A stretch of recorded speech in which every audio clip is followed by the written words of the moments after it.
Hello एरुण, कैसे आप सभी ऑफिसर्स अड्डा 24 के ऑफिशियल यूट्यूब चैनल में आप सभी का वेलकम है। जितने भी कैंडिडेट्स एस्पायरेंट्स हमारे साथ में कनेक्ट हो गए हैं भाई सभी को गुड मॉर्निंग और आप सभी का वेलकम है।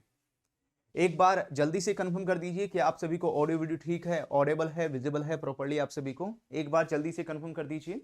एंड हम आपको RBWM retail banking and wealth management की लगातार प्रिपरेशन करवा रहे हैं, लगातार तैयारी करा रहे हैं। और ये है पीपीबी सब्जेक्ट, है ना। अगर मैं सब्जेक्ट की बात करूं, ये है principle and practices of banking. और आईआईएफएस और पीपीबी का आपका बैक टू बैक पेपर होने वाला है, बैक टू बैक पेपर होगा। तो ऐसे केस में पीपीबी में आपको टारगेट बना के चलना है कि मुझे कम से कम 60 प्लस मार्क्स लेकर आने हैं, कम से कम मुझे 60 प्लस नंबर लेकर आने हैं यहाँ पर, है ना। कम से कम 60 प्लस मार्क्स लेकर आने हैं। और यहां पर हम बात कर रहे हैं operational aspects of deposit accounts को लेकर, डिपॉजिट्स अकाउंट के ऑपरेशनल एस्पेक्ट्स को लेकर बात करेंगे। और आरबीडब्ल्यूएम के यूनिट नंबर 5 अभी मैं यही करवा रहा था, operational aspects of deposit account. इसके क्वेश्चंस की प्रैक्टिस आपको करवा रहे थे और इसके जो क्वेश्चंस हैं, ठीक है, वही मैं आपको कराऊंगा कि इस टॉपिक से कैसे क्वेश्चन बनेंगे। क्योंकि इसकी जो क्लास है, जो पीपीबी है principle and practices of banking, इसकी हम रेगुलर बेसिस पर आपको पेड क्लासेस भी प्रोवाइड कर रहे हैं। पेड क्लासेस भी आ रही हैं और पेड क्लासेस आपको मिल रही हैं मॉर्निंग में 8 AM पर, 8 AM पर और 8 PM, दो टाइम पर क्लासेस हम आपको प्रोवाइड कर रहे हैं। एक तो सुबह 8 बजे और एक शाम को 8 बजे। यहाँ पर सुबह 8 बजे और शाम को 8 बजे हम लोग यहाँ पर इनको डिस्कशन कर रहे हैं, ठीक है। सुबह 8 बजे भी और शाम को 8 बजे भी हम यहाँ पर ये क्लासेस प्रोवाइड कर रहे हैं पीपीबी की, principle and practice of banking की। ओके। एंड अगर आपके पास में जीआईबी का महापैक 2.0 है तो उसमें ये क्लासेस आपको मिल जाएगी। चलिए क्वेश्चन का सिलसिला स्टार्ट करेंगे। तो एक क्वेश्चन आपके सामने स्क्रीन पर आया है, बड़े ध्यान से पढ़ना है और फिर आंसर निकालना है आपको। क्वेश्चन क्या कहता है, इस क्वेश्चन को देखिए कि which of the following statement accurately describe the rules pertaining to nomination in pension account as per the banking regulations. तो बैंकिंग रेगुलेशंस के हिसाब से जो पेंशन अकाउंट है, पेंशन अकाउंट में अगर नॉमिनेशन करना है, नॉमिनी को एड ऑन करना है, तो उसको लेकर क्या रूल एंड रेगुलेशंस है वो आपको बताने हैं। तो आपके पास में 4 ऑप्शन है, option A, B, C and D. इन चारों में से आपको आइडेंटिफाई करना है कि भाई इनमें से कौन सा है यहां पर, है ना, इनमें से कौन सा है जिसमें हम यहां पर करेक्ट आंसर के ऊपर टिक करें। तो pensioners are not allowed to nominate individual in their pension account if they have already provided a nomination under the arrears of pension nomination rules 1983. Such nominations are exclusive and cannot coexist with banking nominations. B कहता है in pension accounts nomination for the pension payment office and bank account must be the same individual, ensuring consistency in the payment of payout of pension arrears and credit in the pensions bank account. C कहता है pensions are encouraged to make separate nomination for their bank account and for the arrears of pension nomination rules 1983, as the latter is applicable only for the payment of pension arrears after the pensioner's death. D कहता है nomination in the pension account is mandatory and must cover both the credit already made into the account and future pension payments, with the nominee also being authorized receipt of the family pension benefits. What is the correct answer of this question? तो इसके बारे में अभी हमने discuss किया था कुछ देर पहले ही, है ना। यानी कल की जो क्लास हुई थी, यस्टरडे वाली क्लास, उसमें हमने डिस्कस किया था नॉमिनेशन को लेकर। मैंने कल आपको पूरा डिटेल में बताया था। आज तो हमने बात की मिसिंग कस्टमर की, है ना। अगर कस्टमर की डेथ हो जाती है, मिसिंग कस्टमर है, ठीक है, 7 साल में मिसिंग कस्टमर हो जाता है। उसके बाद में फिर हमने पासबुक से रिलेटेड प्रोविजन, फिर हमने चेक से रिलेटेड प्रोविजन। आज तो ये डिस्कशन किए हैं, इसको लेकर ऑपरेशनल जो इंस्ट्रक्शन है वो क्या एप्लीकेबल होती हैं। नॉमिनेशन मैंने कल कराया था आपको, तो उसी का क्वेश्चन है। तो यहां पर आंसर कौन सा हो जाएगा, आंसर हमारा सी हो जाएगा। जो पेंशनर्स हैं, पेंशनर्स को अनकरेज किया जाता है यहां पर कि वो एक सेपरेट नॉमिनेशन अपने बैंक अकाउंट में करे। यहां पर जो arrears of pension nomination rules 1983 है उसके तहत, ठीक है, जो यहां पर एप्लीकेबल होगा, later applicable only for the payment, जो भी पेंशन एरियर्स हैं आफ्टर द पेंशनर डेथ।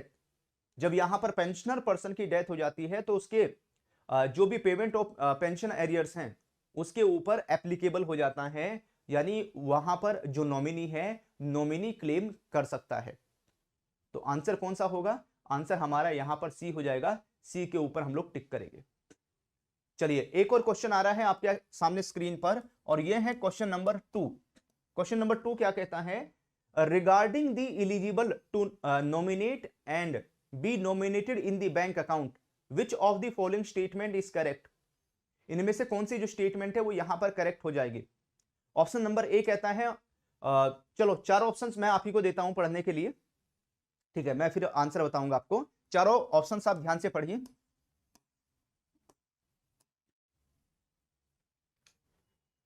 तो यहां पर किससे रिलेटेड है? Regarding eligible to nominate to be and be nominated in the bank account which of the following statement is correct? तो जो नॉमिनेशन है, नॉमिनेशन की एलिजिबिलिटी को लेकर, या कौन से बैंक अकाउंट में नॉमिनी को एड ऑन कर सकते हैं, यहां पर ध्यान से पढ़िए और मेरे साथ में आंसर अपना शेयर कीजिए। क्वेश्चंस पढ़ने में लेंदी है, बड़े बड़े क्वेश्चंस हैं, लेकिन आपने अगर जीआईबी के महापैक 2.0 में क्लासेस आप रेगुलर बेसिस पर अटेंड कर रहे हैं तो बड़े आराम से क्वेश्चन का आंसर निकाल सकते हैं। जीआईबी का महापैक 2.0 का लिंक आपको वीडियो के डिस्क्रिप्शन में प्रोवाइड किया गया है, वहां पर लिंक आपको मिल जाएगा।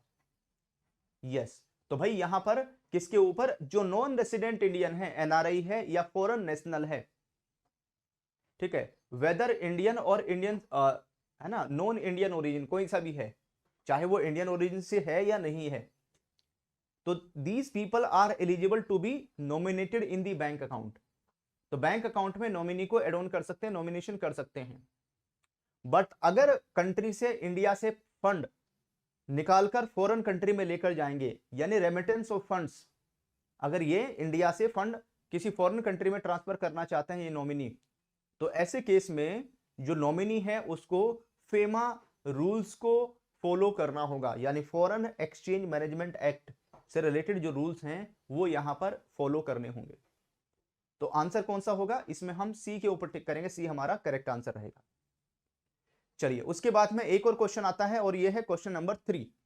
क्वेश्चन नंबर 3 को देखिए, what actions are appropriate in the banking context when there is a change in the status of a depositor such as death और बीइंग रिपोर्टेड मिसिंग? तो आपको बताना है कि क्या एक्शन लिया जाना चाहिए, क्या एप्रोप्रिएट एक्शन है बैंकिंग कंटेक्स्ट में। जब हम बैंकिंग की बात करते हैं तो बैंकिंग कंटेक्स्ट में एप्रोप्रिएट एक्शन यहां पर क्या होगा, क्या एप्रोप्रिएट एक्शन यहां पर लिया जाना चाहिए, ठीक है? एप्रोप्रिएट एक्शन क्या लिया जाना चाहिए यहां पर? तो ऑप्शन नंबर ए कहता है कि when a depositor is reporting missing the bank should immediately transfer the account balance to the nominee without waiting for a presuming of death. बताओ, ये तो आज ही हमने डिस्कस किया, इसके बारे में तो हमने आज ही बात की कि भाई अगर कोई है ना, अगर कोई कस्टमर कैसा है, अगर कोई यहां पर डिपॉजिटर है ना मिसिंग कस्टमर की कैटेगरी में आ जाता है तो ए बी सी डी में से चूज कीजिए कौन सा है। बिल्कुल यहां पर हम टिक कर देंगे किसके ऊपर? बी के ऊपर। Being receiving A notification of A death depositor, अगर यहां पर डिपॉजिटर की डेथ का नोटिफिकेशन रिसीव हो जाता है बैंक को, तो ऐसे केस में बैंक को इस चीज को इंश्योर करना है कि उसके अकाउंट में फर्दर कोई भी ट्रांजैक्शन अब ना हो। यहां पर अगर उसने पहले से कोई चेक इश्यू कर रखे हैं, है ना, उसने पहले से कोई चेक जारी कर रखे हैं यहां पर, तो उसमें भी स्टॉप पेमेंट यहां पर लग जाएगी। तो आंसर कौन सा होगा? इसमें हम बी के ऊपर टिक करेंगे, बी हमारा करेक्ट आंसर रहेगा।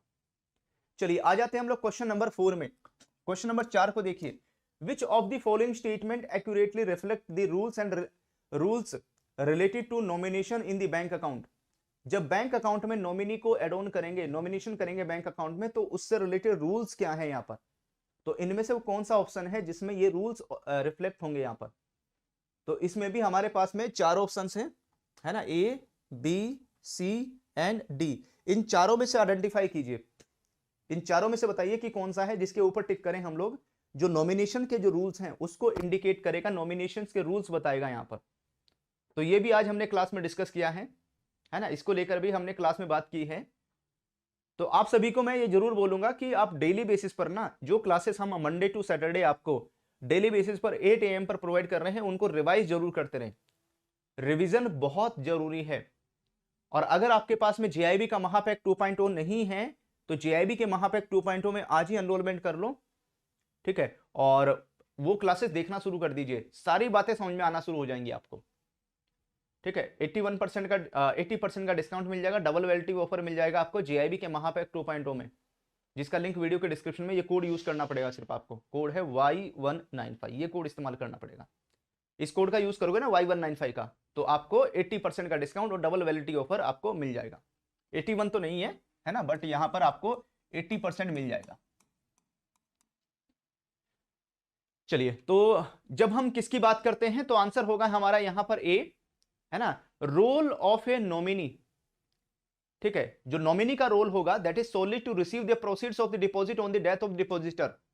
अगर डिपॉजिटर की डेथ होती है तो उसके अकाउंट में जो भी यहां पर बैलेंस है, ठीक है, वो नॉमिनी को मिल जाएगा यहां पर। और नॉमिनी का जो स्टेटस है वो ट्रस्टी वाला स्टेटस होता है ना। Nominee is the trustee for the legal heir, जो भी बेनिफिशियरी है, लीगल हायरर है, उसका ट्रस्टी के तौर पर रोल प्ले करता है नॉमिनी यहां पर, ठीक है। नॉमिनी बनने का मतलब ये नहीं है कि उसके पास में ओनरशिप राइट्स आ जाते हैं, ओनरशिप अधिकार आ जाते हैं। तो without any ownership rights over the fund, ठीक है, तो वो ट्रस्टी का रोल प्ले करता है यहां पर। और कई बार ऐसा होता है जो लीगल हायरर है उसी को नॉमिनी बना दिया जाता है। तो लीगल हायरर और नॉमिनी दोनों एक भी हो सकते हैं, दोनों अलग अलग भी हो सकते हैं। चलिए आगे बढ़ेंगे, क्वेश्चन नंबर 5। क्वेश्चन नंबर 5 को देखिए, what are the best practices for banks regarding the maintenance and issuance of passbook and statement of account. जो भी यहां पर क्या हो रहा है, जो भी passbook and statement of accounts है, जब उसको मेंटेन करने की बात आती है, उसको इश्यू करने की बात आती है, तो इनमें से कौन सा ऑप्शन है जो उसको करेक्टली इंडिकेट करेगा। तो हमारे पास में यहां पर भी 4 ऑप्शन है, A, B, C, D। Find कीजिए इनमें से किसके ऊपर टिक करें। जब हम पासबुक की और स्टेटमेंट ऑफ अकाउंट्स की बात की, ये तो आज ही हमने डिस्कशन किया है, तो आज मेरा पूरा फोकस है कि जो हम क्लास में डिस्कस करके आए हैं उसी से रिलेटेड जो क्वेश्चंस है यूट्यूब एंड फेसबुक पर भी आपको कराएं। तो कोशिश रहती है कि पेड क्लास में जो भी मैं टॉपिक आपको करवा रहा हूं वही क्वेश्चंस, उसी से रिलेटेड क्वेश्चन आपको यूट्यूब एंड फेसबुक पर भी कराएं, सो दैट, है ना, आप क्लासेस के साथ में इसको रिलेट कर सकें। क्लासेस के साथ में क्वेश्चन लिंक रहेंगे तो अटेम्प्ट करने में और मजा आएगा, क्योंकि वो टॉपिक आपने पढ़ा हुआ है, उस टॉपिक में, है ना, आपने अच्छे से समझ लिया है, फिर क्वेश्चन की प्रैक्टिस करोगे तो और अच्छा लगता है क्वेश्चन की प्रैक्टिस करने में। तो आंसर कौन सा होगा यहां पर, सी के ऊपर टिक करेंगे। तो बैंक को कस्टमर को पासबुक फैसिलिटीज मस्ट प्रोवाइड, है ना, ऑल दी सेविंग, जितने भी सारे के सारे सेविंग बैंक अकाउंट होल्डर हैं उनको पासबुक फैसिलिटी यहां पर प्रोवाइड की जानी चाहिए। और इसके साथ साथ इस चीज को भी इंश्योर किया जाए कि कस्टमर को यहां पर मंथली बेसिस पर जो अकाउंट स्टेटमेंट है वो यहां पर मिल जाए विदाउट एनी चार्जेस, बिना किसी चार्जेस के कस्टमर को मंथली बेसिस पर स्टेटमेंट प्रोवाइड करें। और अगर कस्टमर डुप्लीकेट स्टेटमेंट के लिए बोलता है, डुप्लीकेट स्टेटमेंट के लिए अप्लाई करता है, तो उस केस में हम चार्जेस ले सकते हैं, है ना, लेकिन जो यहां पर ओरिजिनल स्टेटमेंट जाएगी उसके लिए कोई चार्जेस यहां पर नहीं लिए जाएंगे। Question number 6, which of the following measures should banks implement to enhance the security and accessibility of passbook for the customer। इनमें से कौन सा है यहां पर, इनमें से कौन सा ऑप्शन है जो मेजर करता है कि should bank implement to enhance security and accessibility of passbook for customer. क्या पासबुक से भी कोई थ्रेट्स कस्टमर के लिए क्रिएट हो सकता है, क्या पासबुक का भी मिसयूज किया जा सकता है यहां पर। तो सिक्योरिटी एंड एसेसिबिलिटी को लेकर क्या एडवाइस दी जाती है कस्टमर की तरफ से। तो इसमें हमारे पास में 4 ऑप्शंस हैं, option number A, B, C and D। इन चारों को ध्यान से पढ़िए। इसमें हम कहां पर टिक करें, यस, बिल्कुल यहां पर हमारा जो आंसर है वो हो जाएगा A।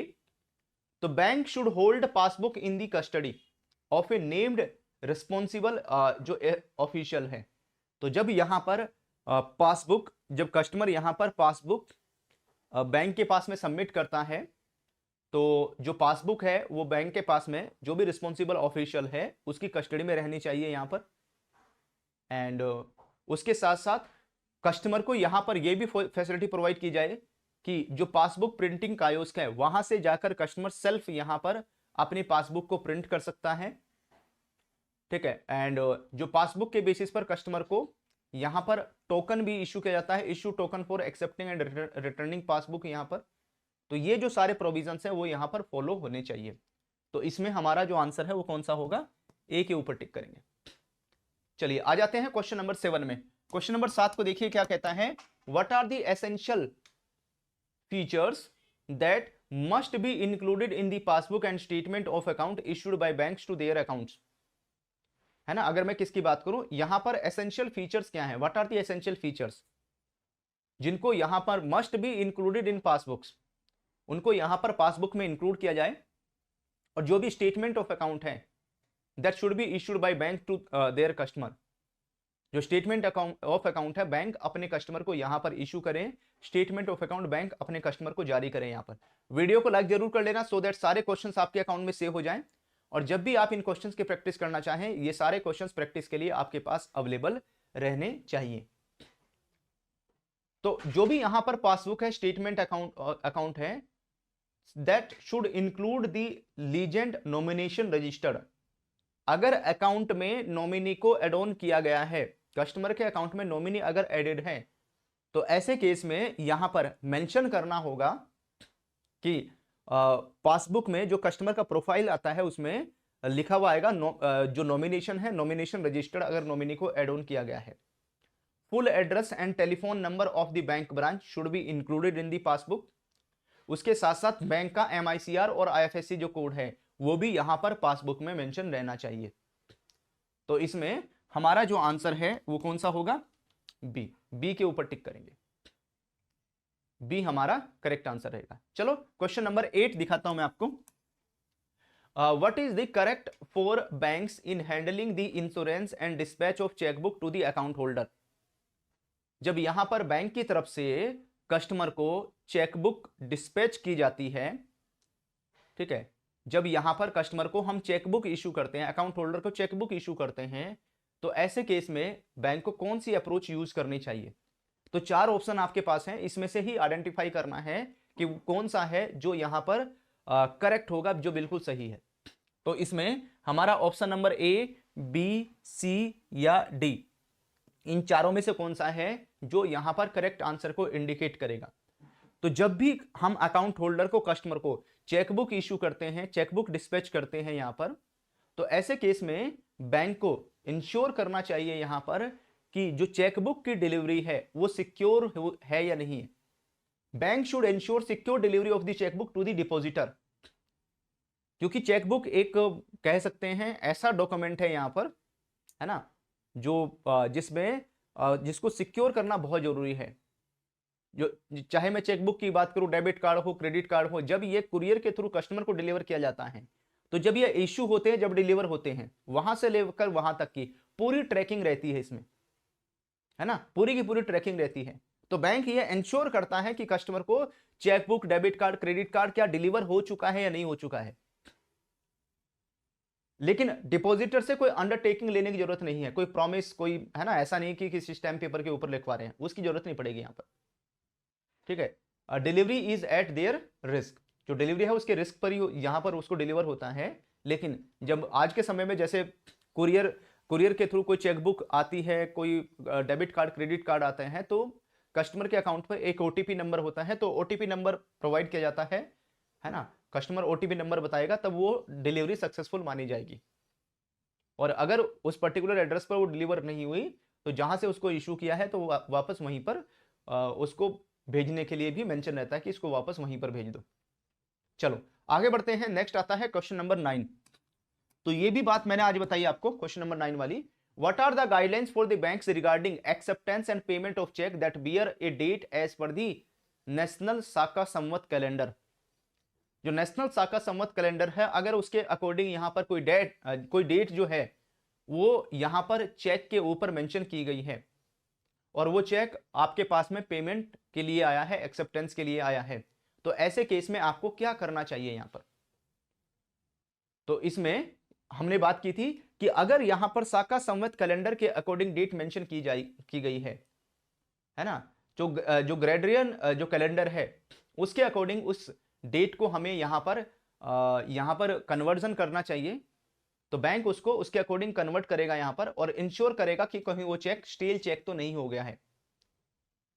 ठीक है, तो बैंक अगर वो स्टील चेक नहीं है यहां पर, तो बैंक ऐसी चेक को एक्सेप्ट करेगा और यहां पर फिर उसका पेमेंट हो जाएगा।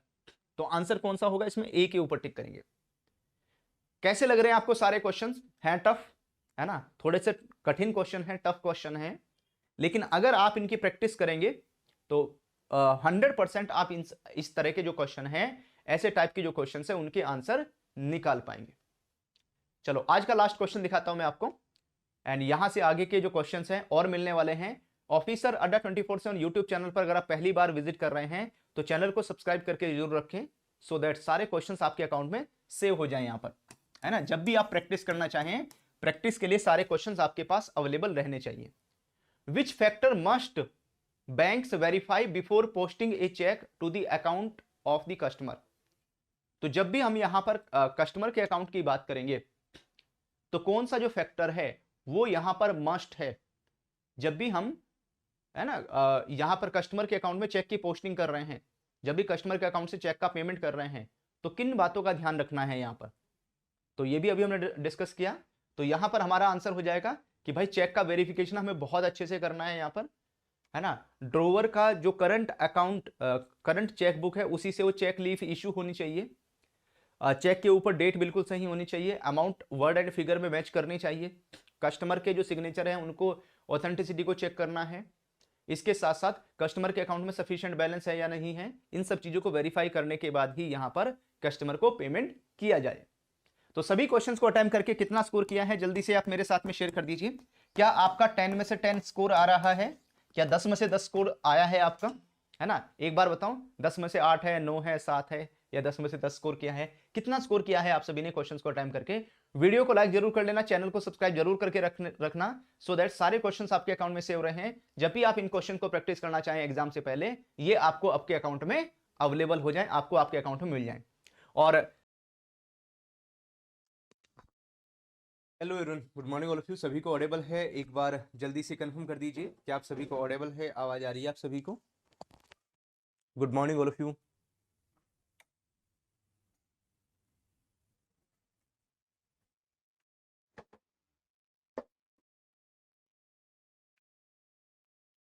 चलिए एक बार जल्दी से कंफर्म कर दो कि आप सभी को ऑडियो वीडियो ठीक है, ऑडिबल है, विजिबल है।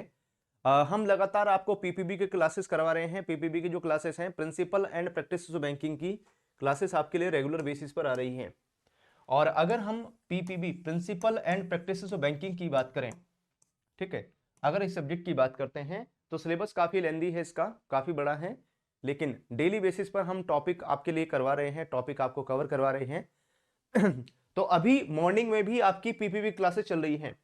पीपीबी की जो पेड क्लासेस हैं, principle and practice of banking की जो पेड क्लासेस हैं, वो अभी हम मॉर्निंग में 8 AM पर करवा रहे हैं। सुबह 8 बजे क्लास आ रही है डेली बेसिस पर।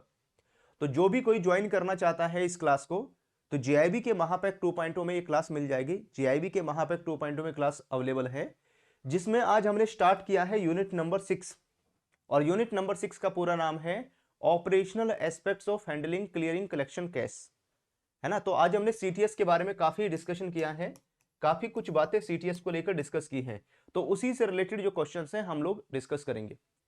तो जेआईबी का महापैक 2.0 कहां मिलेगा, तो जेआईबी का महापैक 2.0 का लिंक इस वीडियो के डिस्क्रिप्शन में है, वहां पर वो उसका लिंक आपको मिल जाएगा। चलिए पहला क्वेश्चन आपके सामने स्क्रीन पर ये रहा, PPB principle and practice banking module A unit number 6, है ना। तो उसके हम क्वेश्चन यहां पर डिस्कस कर रहे हैं, और पहला जो क्वेश्चन है वो आपके सामने स्क्रीन पर आया है। What are the recommended guidelines for the posting and management of security guards at a bank branch. तो बैंक ब्रांच में जो भी यहां पर सिक्योरिटी गार्ड रखा जाता है ना, उसको लेकर अगर हम रिकमेंडेड गाइडलाइंस की बात करें तो वो क्या है, यहां पर रिकमेंडेड जो गाइडलाइंस है वो कौन सी होंगी, रिकमेंडेड गाइडलाइंस क्या एप्लीकेबल हो जाएंगी यहां पर अगर उसको लेकर बात करें तो।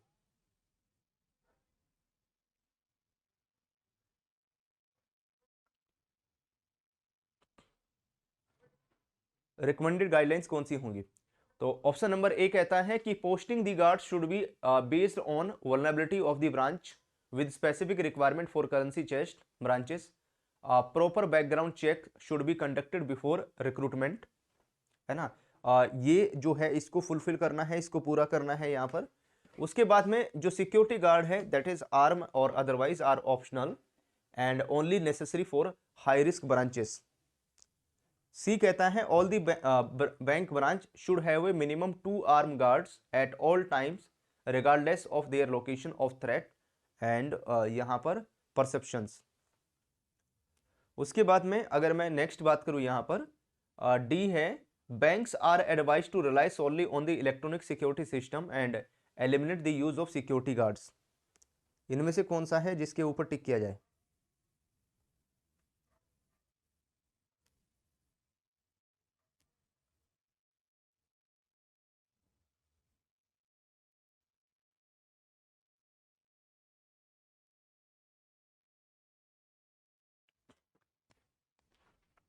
यस, तो भाई यहां पर सबसे पहले है ना आंसर कौन सा हो जाएगा हमारा? ए के ऊपर टिक करेंगे, ए हमारा करेक्ट आंसर है इस क्वेश्चन को लेकर।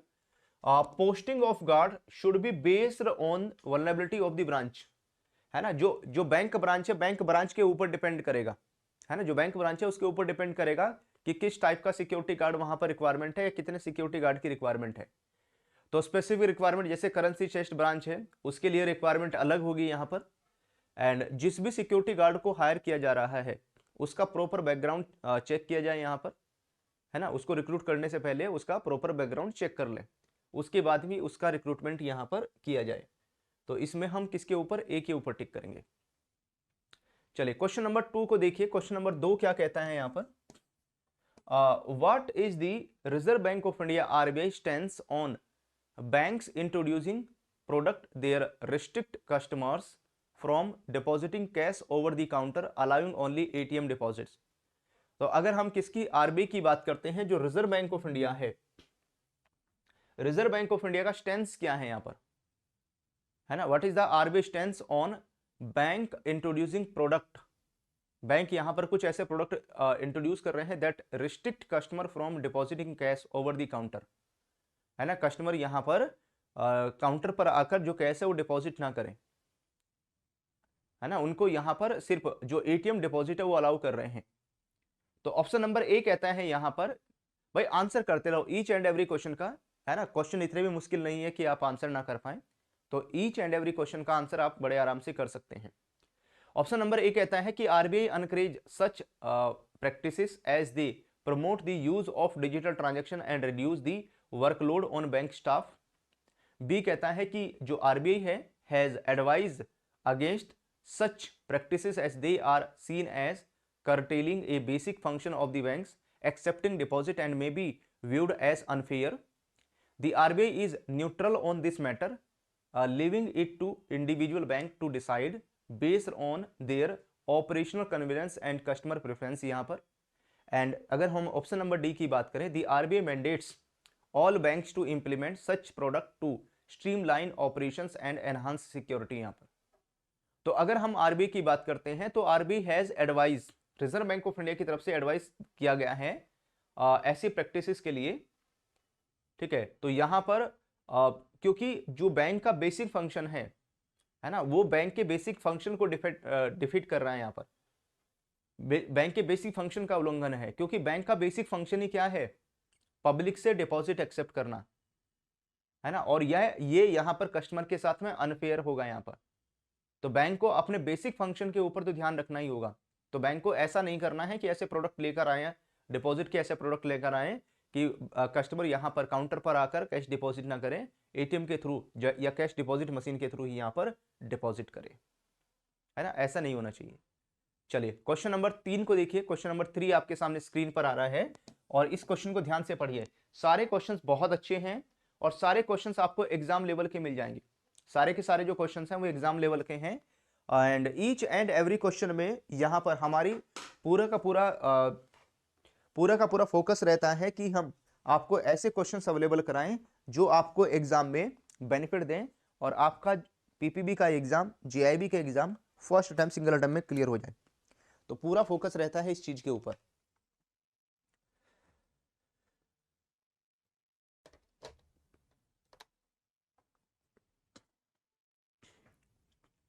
चलिए बढ़ेंगे हम लोग आगे एंड नेक्स्ट मूव करेंगे।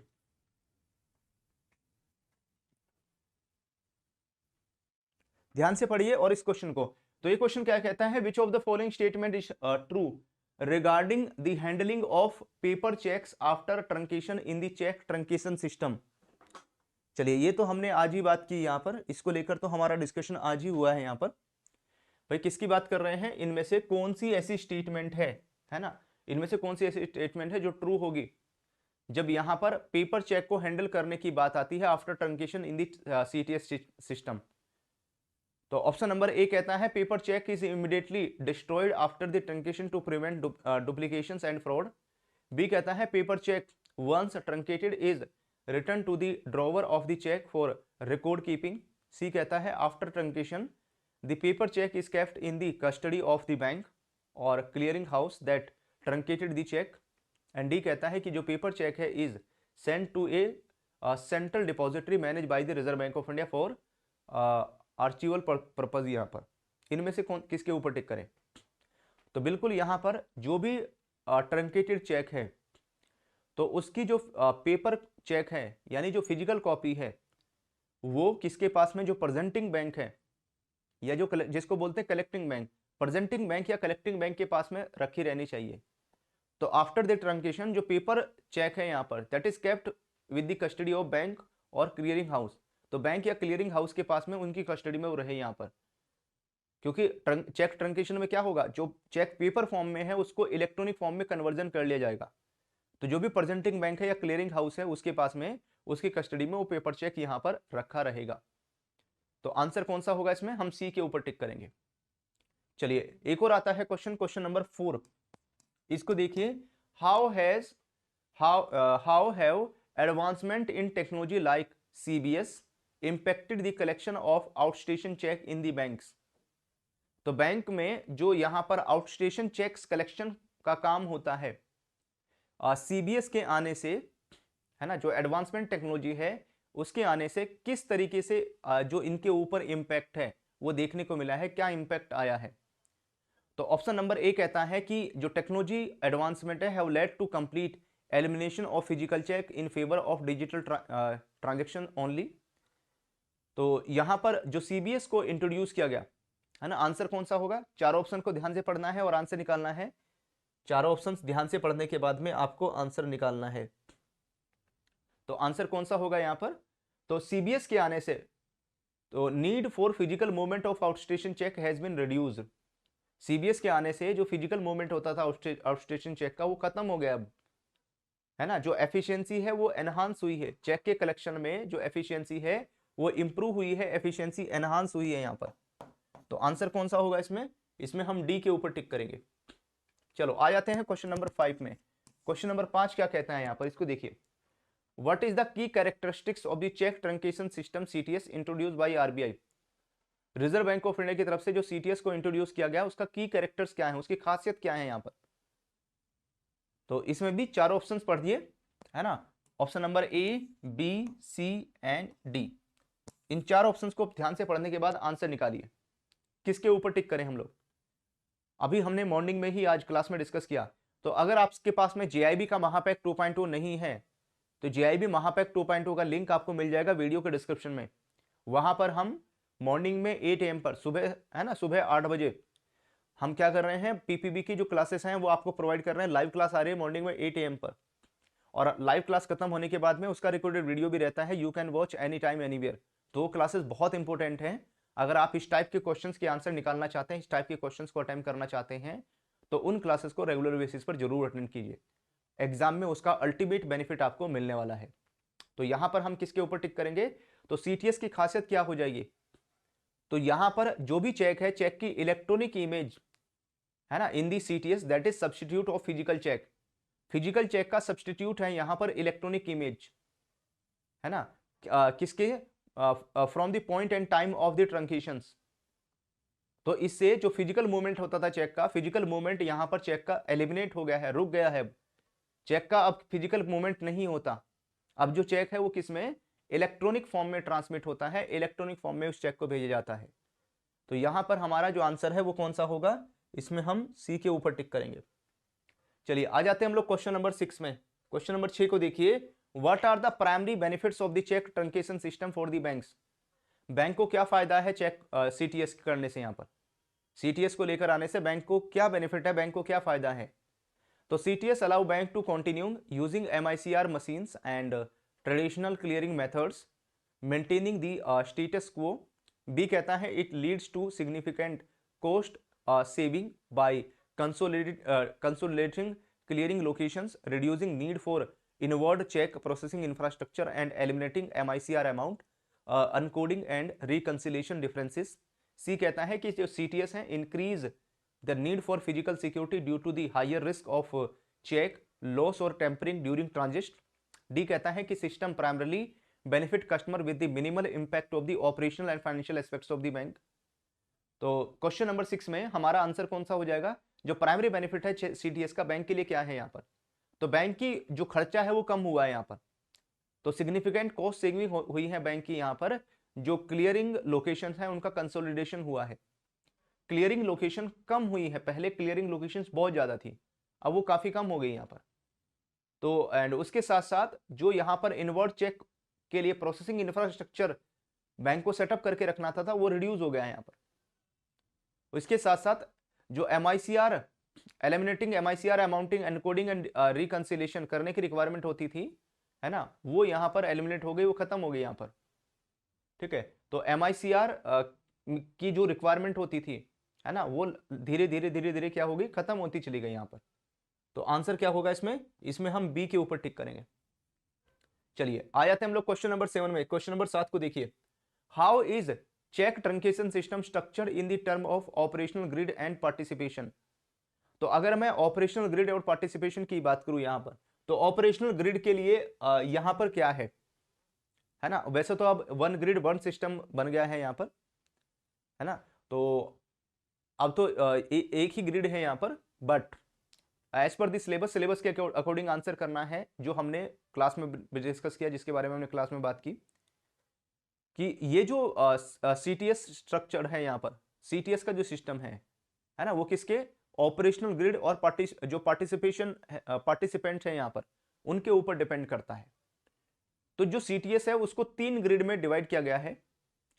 CTS are grid in CTS जो है वो डिवाइडेड है 3 ग्रिड में। तो नॉर्दर्न ग्रिड है, वेस्टर्न ग्रिड है, साउथर्न ग्रिड है, एंड उसमें each with A separate clearing house, जिसमें दिल्ली, मुंबई, चेन्नई यहां पर हो जाएंगे। ठीक है, जो नॉर्दर्न ग्रिड है वो दिल्ली में है, वेस्टर्न ग्रिड जो है मुंबई में है, एंड साउथर्न जो ग्रिड है वो चेन्नई में यहां पर सेट की गई है। तो आंसर कौन सा होगा, सी के ऊपर टिक करेंगे। चलिए क्वेश्चन नंबर 8 में आ जाते हैं हम लोग। क्वेश्चन नंबर 8 क्या कहता है यहाँ पर, how should a bank handle situation where there is an excess in the cash balance. अगर यहां पर कैश बैलेंस में एक्सेस देखने को मिलता है तो ऐसी सिचुएशन को बैंक कैसे हैंडल करें, ऐसे सिचुएशन को बैंक यहां पर कैसे कवर करें। तो इसमें भी अच्छा, इसमें आंसर हमारे पास ही है, तो यहां पर हम किसके ऊपर, ए के ऊपर टिक करेंगे, ए हमारा करेक्ट आंसर हो जाएगा। अगर यहां पर कैश बैलेंस एक्सेस में है तो that should be immediately credit to the sundry deposit account, जो भी यहां पर सन्ड्री डिपॉजिट अकाउंट है उसमें उसको जमा कर दे।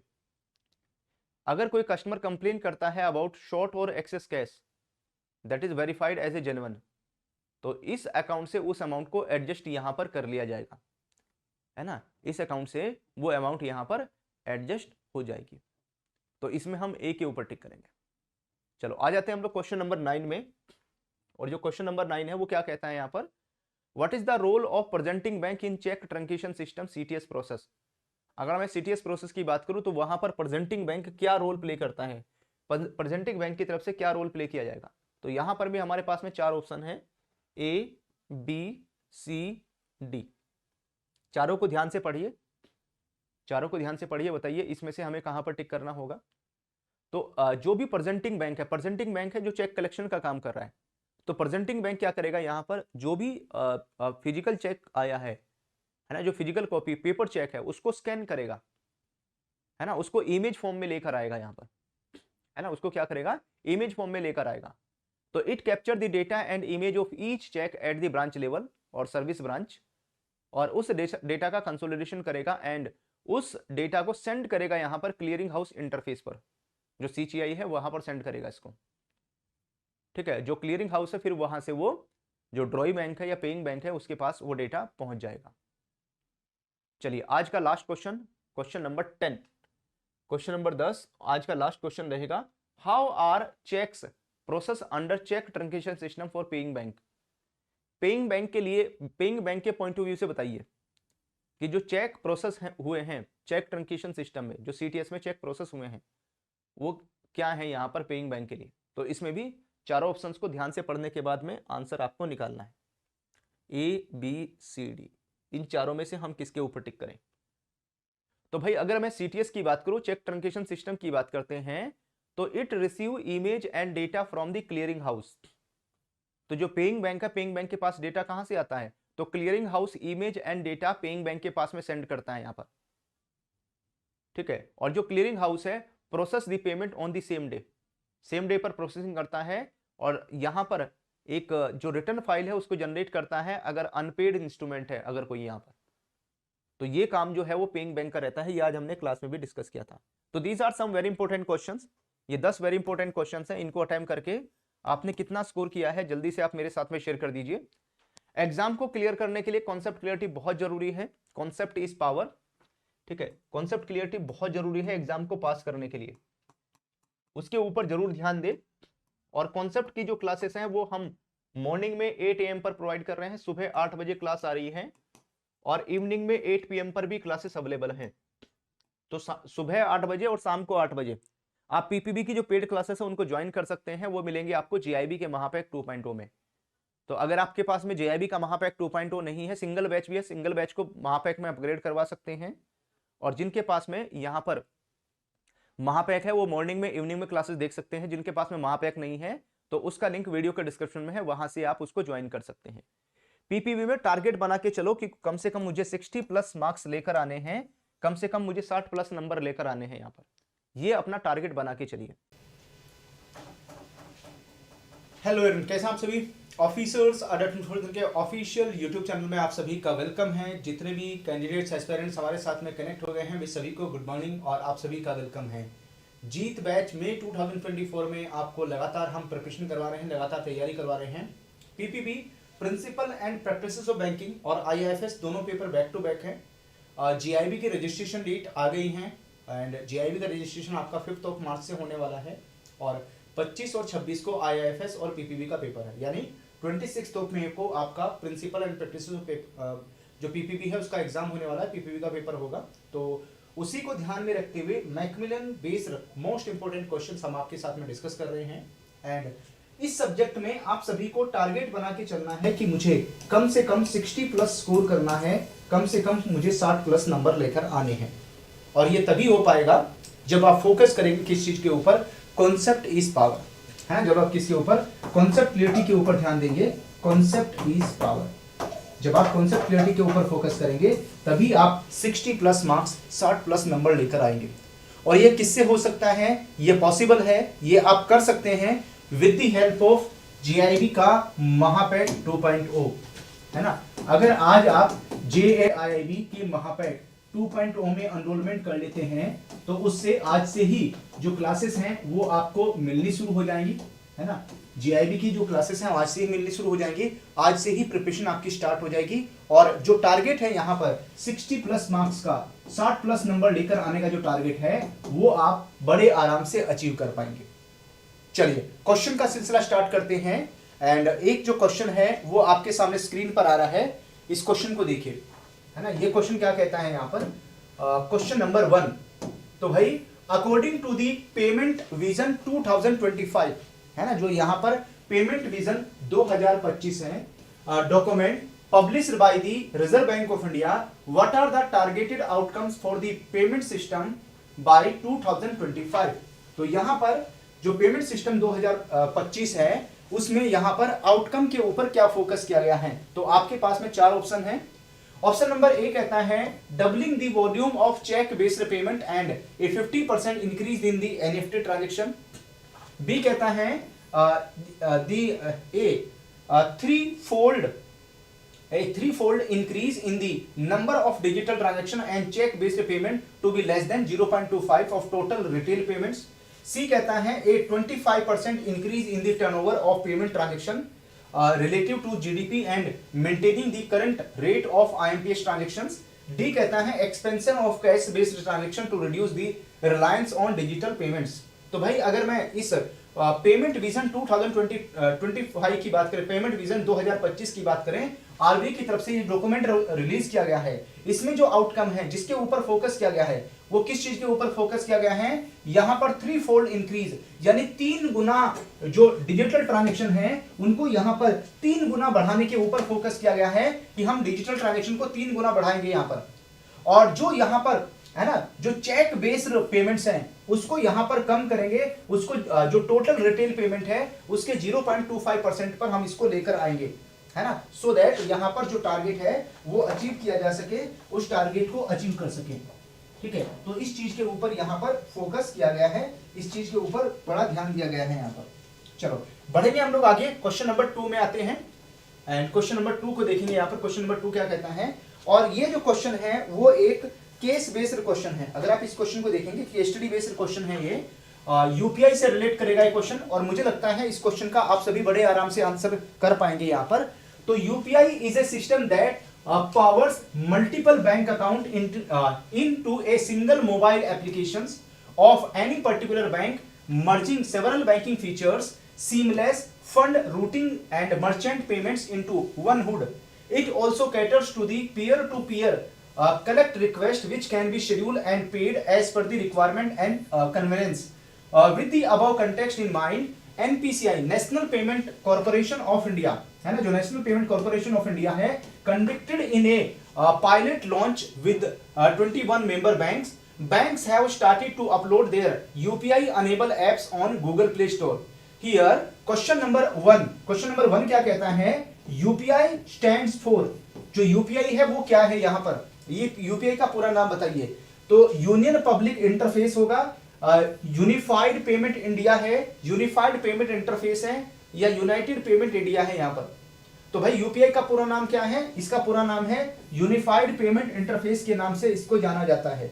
तो इसमें हम किसके ऊपर, सी के ऊपर टिक करेंगे, सी हमारा करेक्ट आंसर हो जाएगा। चलो एक और क्वेश्चन दिखाता हूं, NPCI conducted A pilot launch of UPI, है ना, यहाँ पर जो National Payment Corporation of India है उसने यूपीआई का पायलट लॉन्च किया था यहाँ पर विद 21 मेंबर बैंक्स, है ना। और ये जो पायलट लॉन्च है that was on 11th of April 2016, है ना, 11 अप्रैल 2016 को किया गया।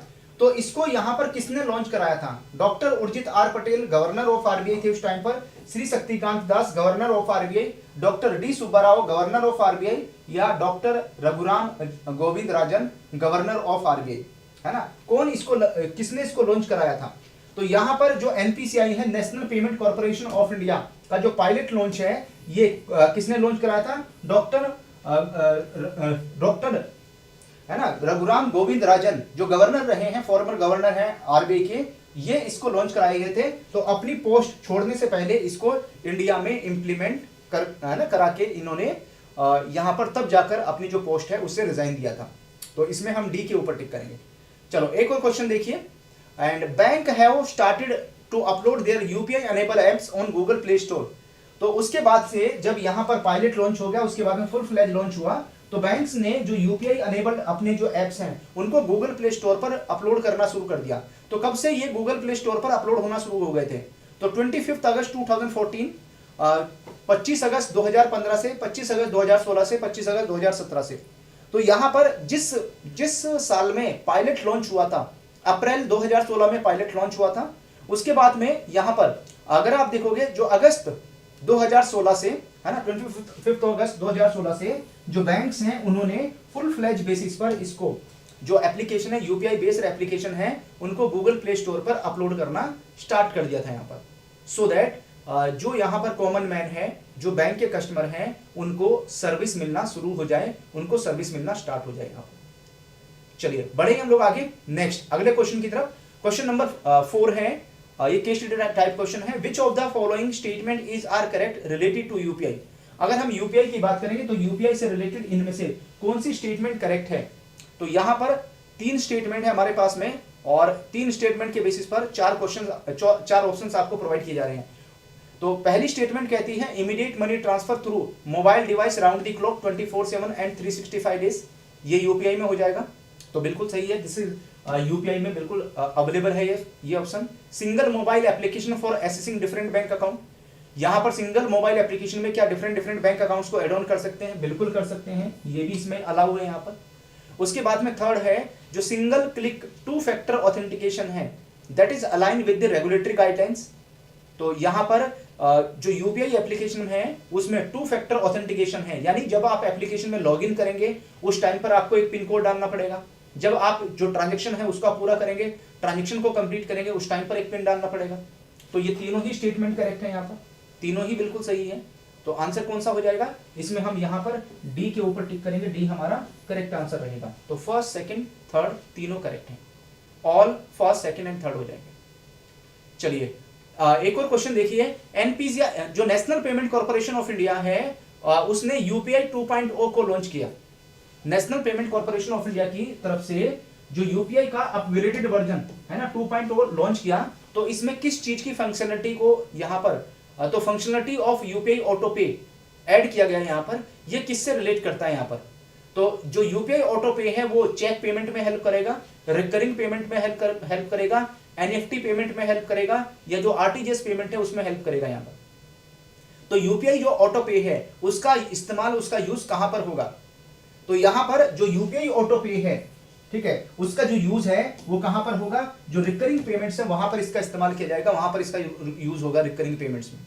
रिकरिंग पेमेंट्स में इस्तेमाल होने का मतलब क्या है कि जैसे अगर किसी पर्सन को अपने यूटिलिटी बिल का पेमेंट करना है, जैसे आपको अपने इलेक्ट्रिसिटी बिल का पेमेंट करना है, आपको अपने टेलीफोन बिल का पेमेंट करना है, ठीक है, अगर आपने कोई यहाँ पर ओटीटी प्लेटफॉर्म नेटफ्लिक्स है ना, अगर हम लोग बात करें प्राइम वीडियोस हैं, है ना, G5, इस तरह के हॉटस्टार वगैरह के जो ओटीटी हैं उनको आपने सब्सक्रिप्शन ले रखा है और उसमें आपको यहाँ पर पेमेंट करनी होती है मंथली एनुअली, जो भी आपने चूज किया हुआ है।